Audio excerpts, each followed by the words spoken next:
I caught my boyfriend cheating, nothing original there. But the twist? It happened during a surprise engagement party he planned. For us. Right in front of our families, he proposed while his other girlfriend stood in the crowd, pregnant. When I said no, everyone stared at me like I was the villain. But I didn't scream, I didn't cry, I just smiled. Because he didn't know what I had already done the night before. Now, he's spiraling, she's gone, and I'm getting calls from his boss. You're probably wondering, how the hell did we get here? I knew something was off the moment he started locking his phone. Look, I'm not the crazy paranoid girlfriend. I swear I'm not. I used to brag that I never even wanted to go through my boyfriend's phone. Trust is everything, right? But the day he started putting his phone face down, that was the first time I felt that stomach drop kind of suspicion. The kind where your gut whispers something's wrong but your heart's like, nah, don't ruin a good thing. And oh my god, I wanted it to be a good thing. I needed it to be. I'm Emily, by the way, 28, graphic designer, emotionally unavailable except for this one man, Jake. We met 2 years ago through a mutual friend at some overpriced rooftop bar. He made a dumb pun about my drink. You must be genuinely enjoying that or something, and I rolled my eyes so hard, I nearly gave myself a headache. But dang it, he was hot. Tall, tattooed forearms, and the kind of scruffy beard that looked effortless in a way I've never managed to replicate with winged eyeliner. Fast forward to now, we'd been living together for 7 months in a tiny but cute apartment with a weird toilet flush and a nosy neighbor named Linda, who always accidentally received our Amazon packages. I thought things were good, like almost engaged good. And then came the drawer. One random Tuesday, I was doing laundry and looking for an extra pair of socks. His drawer was half open, and I saw this tiny velvet box tucked in the corner like it was hiding from me. My heart did this weird flutter. Not in a cute rom-com way. More like an, am I about to get played or proposed to, kind of way. So, I opened it. Yep, engagement ring. Rose gold, oval cut, literally my dream ring. He knew. And he kept it in the sock drawer, like it was a spare pair of earbuds. I didn't tell anyone, not even Lily, my best friend since middle school, and the nosiest person alive. I don't know why. Maybe I didn't want to jinx it. Maybe I wanted to believe that Jake had a romantic, perfect proposal coming, and this was just a placeholder. But now I realize it wasn't a secret because it was special. It was a secret because he wasn't ready. And honestly, neither was I. That should have been my first red flag. The kind that flaps in your face and screams, "Run, girl!" But no, I kept pretending, smiling, cooking him breakfast, wearing his hoodie, acting like I didn't feel the shift, the way he stopped touching me, just to touch me, the way our convos started feeling like status updates instead of connection. Then came the missed calls, at night, from someone saved as Taylor W.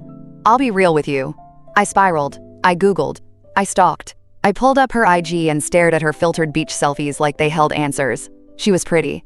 Not movie star gorgeous, but soft and glowing in a way that made me feel like a trash raccoon by comparison. Blonde waves, big smile, dimples. Ugh, dimples. I asked Jake about her, casually. Like, oh, someone named Taylor W. called last night. He blinked, lied. Work thing. She was not from work. And that night, he didn't just put his phone face down. He turned it off. I wish I could say I left then. I wish I could say I stood up for myself. But you know what I did? I cried in the shower, quietly, like the water could drown out the sound of my heartbreak. Then I got out, dried off, and made him pancakes the next morning. Because that's what you do when you're hoping you're wrong. You pretend, you hope hard enough to suffocate the truth. But I was right, and things were about to get so much worse. The day I knew for sure was stupidly normal. Like, it wasn't some big dramatic moment. No lipstick on the collar, no hidden receipts, no secret hotel keys. It was a Thursday. I was working from home, curled up on the couch in my old college sweatshirt, eating leftover Thai, and trying to meet a deadline, while simultaneously resisting the urge to refresh Taylor W.'s Instagram again. Jake had said he was going to the gym. 2 hours later, he came back smelling like sweat and cologne, which didn't make sense. Who sprays cologne after the gym? Unless you're covering something. I hugged him, partly because I missed him, partly because I was testing him. His arms wrapped around me just a second too late. My chest was tight, but I kept my face neutral. Then I noticed his hoodie sleeve. A faint, glossy pink smear on the cuff. It looked like lip gloss, shimmery lip gloss. And that was it. That was the moment my brain went, we're done pretending. I didn't say anything right then. Just stored the image like a receipt in my mental folder of reasons to break up. But I wasn't ready to leave, not until I knew exactly what I was walking away from. So I did what I promised myself I'd never do. I went through his phone while he was asleep. It was 2:08 a.m. He was snoring softly beside me, one leg kicked out from under the blanket like a dang toddler. I picked up his phone from the nightstand, heart pounding so hard I could hear it in my ears. I held it up to his face, Face ID unlocked. I felt sick doing it, but not as sick as I felt reading the messages. He deleted the thread with Taylor. But he didn't delete everything. There were screenshots, pictures of her, completely exposed. There were messages to his friend Mark that said stuff like, "I don't know, man. I feel stuck. Emily's great, but Taylor makes me feel alive." Alive? Alive? What the hell was I? A toaster? Then I found the one that shattered me completely. It was a photo of Taylor holding up a positive pregnancy test, captioned, "We need to talk," dated 3 weeks ago. 3 weeks. And you know what I did?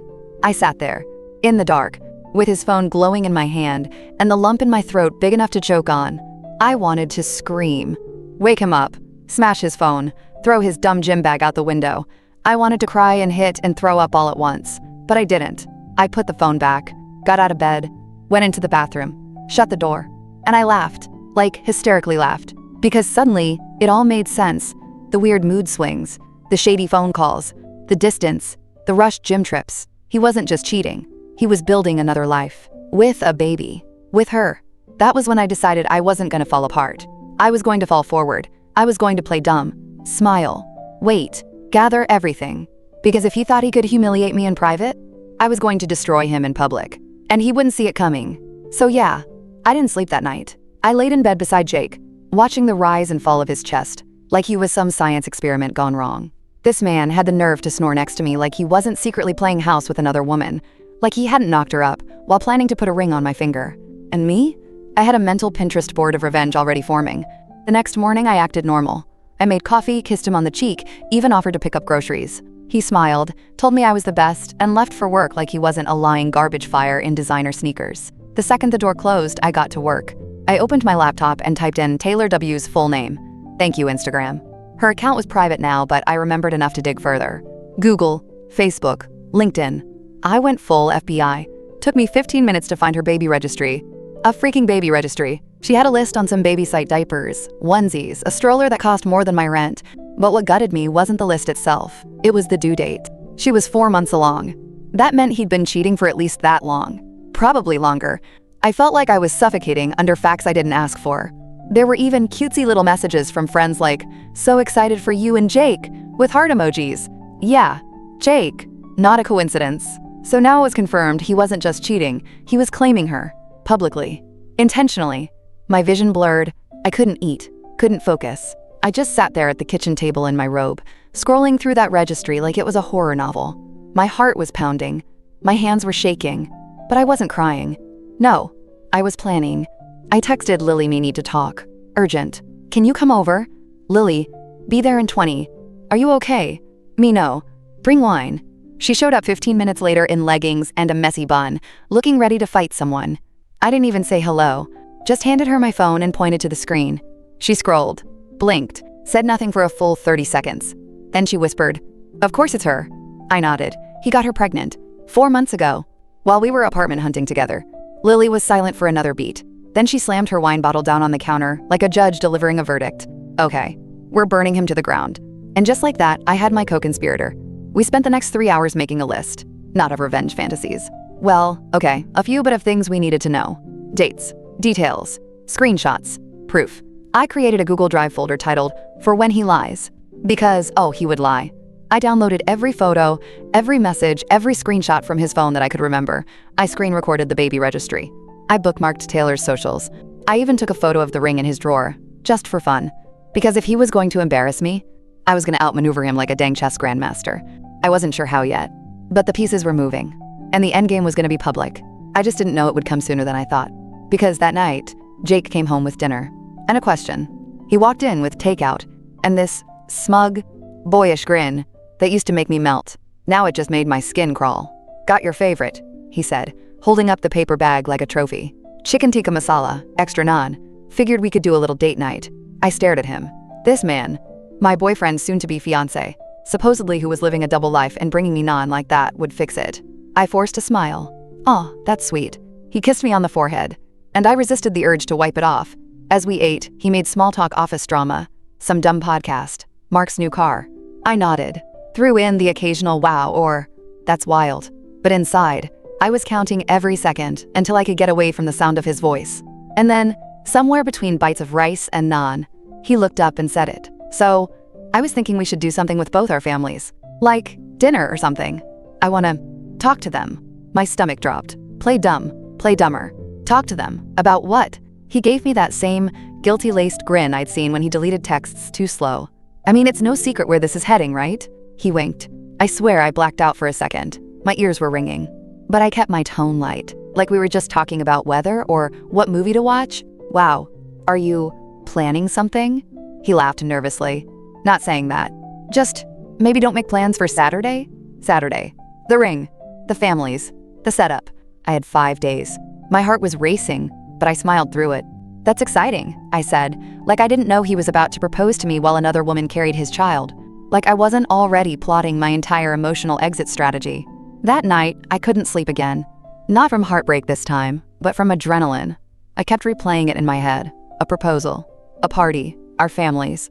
Everyone smiling while he got down on one knee and pretended to be Prince Charming, knowing he'd been playing me and Taylor at the same time. But what if I didn't just say no? What if I let it happen? What if I made sure everyone was there when I exposed him? I texted Lily. Me, he's proposing Saturday. It's a family dinner. Lily, you're joking. Me, not even a little. Lily, we going full savage? Me, I'm not just saying no. I'm ending his career. We spent the next 4 days building the perfect takedown. We got screenshots printed, created a private slideshow with timestamps, Taylor's pregnancy photos, the texts to Mark, a video of him saying he wasn't ready for kids last month. Lily even managed to find Taylor's TikTok, where she'd subtly soft-launched Jake in a mirror pic, with just his tattooed arm. We cropped. We dated. We organized. It was bulletproof. And Saturday, that was game time. He had no idea. None. Saturday rolled in, and Jake was oddly quiet. Nervous. I could see it. He kept fiddling with his hair, checking his phone like he was waiting for something. I got dressed in a soft pink dress he once said made me look like wifey material. And we drove to his parents' house together. In silence. I thought I'd be shaking. But honestly, I felt calm. Cold. Almost. Like I was the eye of a storm I'd built myself. Everyone was already there when we arrived. His mom, his dad, my parents, his sister Lily invited as my +1, because duh, even a few of his friends from college. Dinner was painfully normal.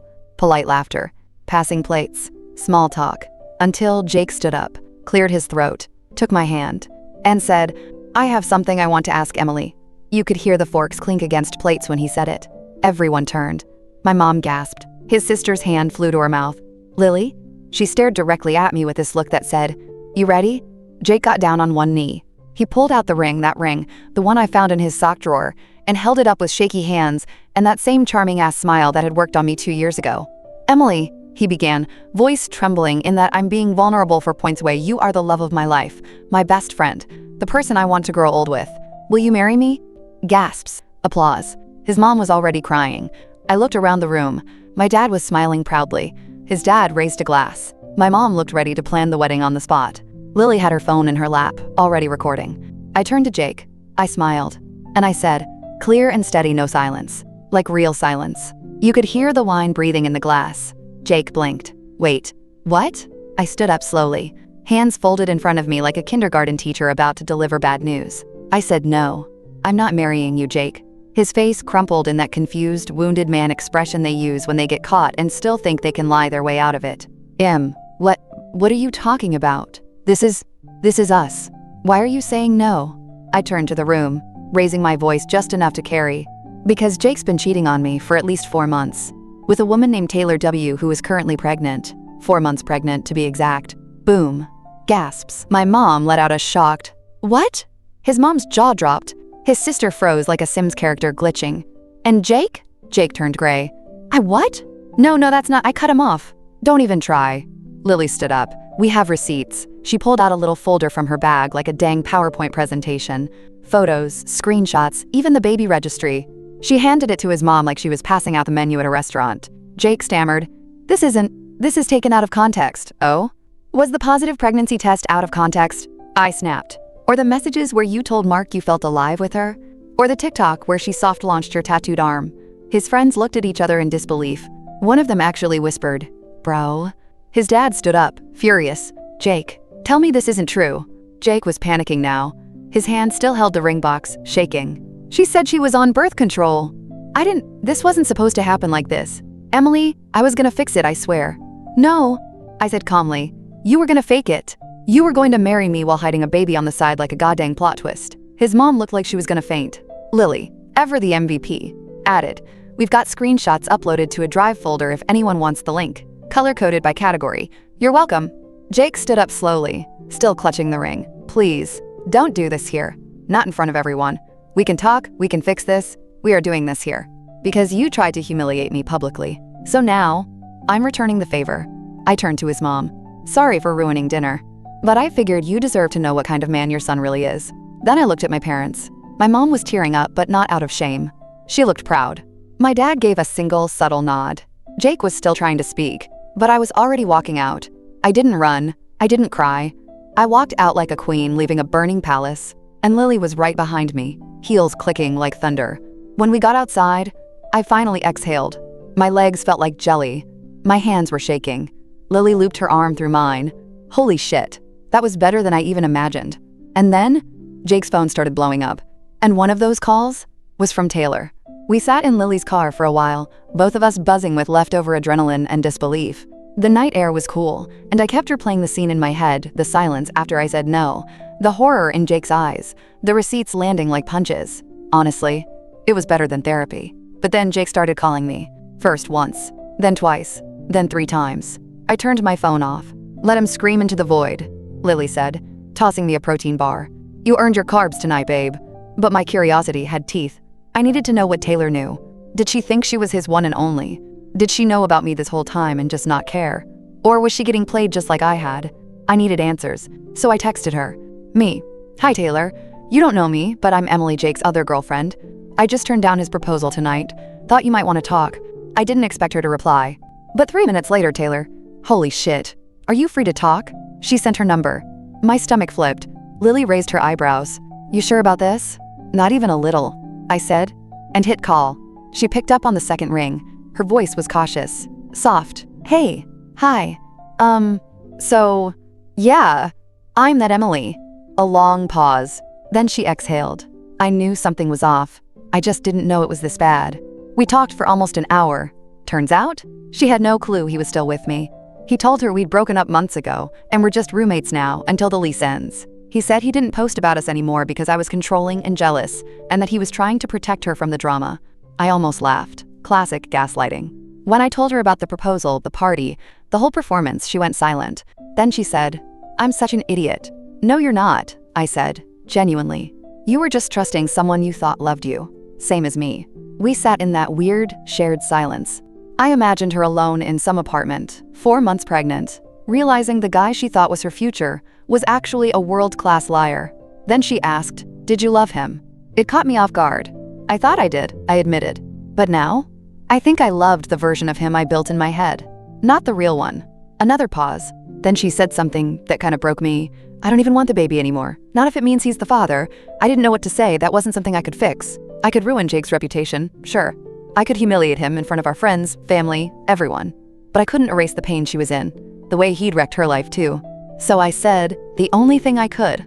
I'm so sorry he did this to you. She sniffled. Me too. Before we hung up, she said, he's going to freak when he finds out we talked. I smiled, dark and mean. He already is. And oh, he was. The next morning, I turned my phone back on and saw 23 missed calls, 9 voicemails, and a flood of texts from Jake. Most of them were the classics. Please just talk to me. I made a mistake. We can fix this. But one stood out. Jake, I'm going to lose my job if this gets out. Please, Emily. Please don't do this. My eyebrows lifted. Lose his job? Interesting. I screenshotted it. Because suddenly, this wasn't just about heartbreak. This was about leverage. I stared at that text. I'm gonna lose my job if this gets out. And you know what? For the first time in days, I laughed. Not like a snicker. A full-on, villain origin movie laugh. Because it finally hit me. Jake wasn't scared of losing me. He was scared of losing everything else. The house of cards he built one charm bomb at a time was about to collapse. And I wasn't even pushing it. I was just watching. Of course, I screenshotted it, sent it to Lily. She immediately texted back, Lily, O-H-H-H-H-H-H-H-H-H. We have entered the panic phase. Jake worked in PR. Yep, public relations. The guy who couldn't keep his lies in a straight line made his living crafting other people's clean images. He had high-end clients, influencer contracts, crisis comms, the whole deal. A scandal? His scandal. That could ruin him. And I wasn't even trying to be vindictive. I wasn't planning to go full social media expose. But now I knew something powerful. He didn't care when he broke me. He didn't care when he lied to Taylor. He only started groveling when his reputation was on the line. And you know what that told me? I was done protecting him. So I posted. Nothing dramatic. Just a single, calm, clean, very danging Instagram story. White background. Black text. No rage. No mess. Just imagine planning a proposal while another girl is carrying your baby. 4 months along. Same timeline. Same man. Jake, you almost had us both fooled. Almost. Cheaters never win by... I didn't name him. I didn't have to. Within minutes, the DMs started. People knew. His coworkers. Our mutual friends. That one influencer girl he managed last summer, she messaged me like, Emily, I knew something was shady about him. Lily called me, screaming with joy. You're going viral in the friend group. This is the Super Bowl of karma. Even Taylor messaged, Taylor, you are iconic. Also, 3 of his clients follow me. Should I drop a comment? Or nah? I told her to do whatever felt right. And then, silence. No more calls. No more texts. Just avoid. Which is always how it goes, right? When men like Jake realize their charm can't fix it this time, they vanish. But guess who didn't vanish? Mark. Yeah. Mark, Jake's bro. The one he texted about feeling alive with Taylor? That idiot had liked my post. And then messaged me, Mark, dang. That was cold. But like, respect. I didn't reply. Because men like Mark are just Jake, with less ambition. And honestly, I was busy. I had a life to rebuild, a heart to mend, an apartment to un-Jake. So that night, Lily and I poured wine, put on Beyoncé, and began Operation Erase That Man. His hoodies? Gone. His dumb beard oil? Poured out. The ring he bought me? On eBay. Oh, and that velvet box? I kept it. Not for memories, but because I planned to put something better in it later. My own dang key to happiness. But just when I thought the drama was done, one last surprise hit my inbox. An anonymous email, subject line. You should know what he said about you at work. The subject line haunted me. You should know what he said about you at work. My first instinct? Delete. I was tired. Exhausted, really. I'd already lit Jake's world on fire. Did I really want to sift through the ashes? But my curiosity? That bitch never sleeps. So I clicked. It was from a burner email. No name, no signature. But it was detailed. Too detailed to be fake. Apparently, Jake had been saying things about me at work, to his clients, to his boss, to anyone who'd listen apparently. Like how I was clingy, how I emotionally manipulated him, how I faked anxiety to get attention. He even told someone I threatened to hurt myself when he tried to leave. I stared at the screen, mouth open. That was a lie. That wasn't just, oh, I cheated. That wasn't a relationship mistake, or even a betrayal. That was character assassination. That was the kind of lie that ruins lives. That makes people question your sanity. I felt this hot, pulsing rage rise up in my chest, like my body couldn't hold it, like it was coming out of my fingertips. I wanted to scream, but instead, I took a breath. I sent the email to Lily. She called immediately. This guy's sick. He's actually sick. I know, I whispered. I don't even recognize him anymore. Because I didn't. The Jake I loved, he was gone, buried under layers of ego, lies, and desperation to be someone he thought was impressive. And now, he was grasping at straws, lying to everyone including himself, because the mask had cracked and he didn't know how to fix it. I replied to the burner. Just one line. A dear fan. Me. Thank you for telling me. Whoever it was never responded. But I didn't need them to. They gave me the final piece. Jake didn't just cheat. He tried to rewrite me. And I was done being edited. So I reached out to someone I hadn't spoken to in a while. Her name was Kara, a former client of Jake's. An influencer with 500,000 followers and a reputation for being unfiltered. She and I met once at a dinner thing and hit it off. Jake said she was too much. Translation, she didn't kiss his ass. I DM'd her me. Hey, random, but I think we have a mutual problem. She replied in 10 minutes flat. Kara, Jake? Yeah, what do you do now? So I told her. The cheating. The lying. The pregnancy. The fake stories at work. She didn't even hesitate. Kara? Say less. I'll make sure people know who he really is. And she did. Kara posted a story that night. Didn't use his name. But she didn't have to. PSA. If your PR guy is trash, don't be surprised when your image starts to stink too. Know who you work with. Some people weaponize charm and lie like it's a full-time job. I don't support clowns, cheaters, or men who trash women to make themselves look big.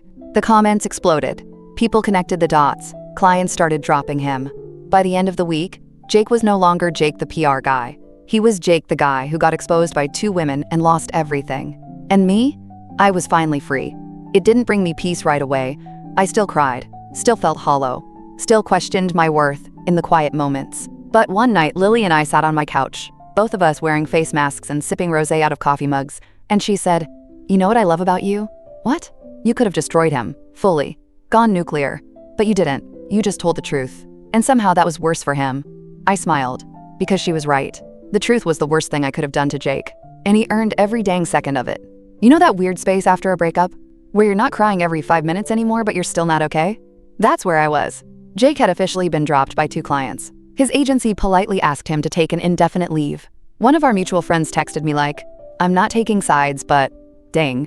Which, side note, is the most spineless thing someone can say during a scandal. Jake, shockingly, stayed silent. No texts, no emails, not even a sad little "hope you're okay." And I was relieved. I needed the silence. I needed a break from the chaos, the lies, the constant second guessing. For the first time in months, my mind wasn't spinning like a slot machine. I took the week off work. I deleted all my pics with him. I even bought myself a tiny little cake from that overpriced bakery he used to complain about and wrote, "Thank you" next on top in pink frosting. Lily came over and we ate it with forks straight from the box like savages. And Taylor? She started therapy. She told me she wasn't sure what she was going to do yet, whether to keep the baby or not, but she was figuring it out, on her terms. I told her I'd support her either way, because that's what decent people do when they aren't Jake. One night, about 2 weeks after the storm, I was walking home from a late-night pharmacy run when I passed this little jazz bar on the corner. Warm lights, low music, people laughing inside. And I don't know why, but I walked in, sat at the bar, ordered a gin and tonic, and that's when I met Nathan. Not in a romantic way. Calm down. This isn't a movie. He was the bartender. Older than me, scruffy in a cozy, my trauma made me charming kind of way. He asked how my night was, and I actually laughed and said, "Honestly, better than expected." He poured me a free shot without saying a word. We talked for like an hour. Not about Jake, not about the drama, just about books, music, how weird people are when they eat alone. He told me about his dog, a bulldog named Frank. I told him about the time I almost got banned from IKEA for building a fort in the showroom. We laughed so hard I snorted. When I left, he handed me my receipt with something scribbled on the back. "Come back when you're ready to smile again. No number, no pressure, just kindness." I walked home with warm cheeks and the first real sense that maybe there was a life waiting for me after Jake. Not just revenge, not just healing, but something new.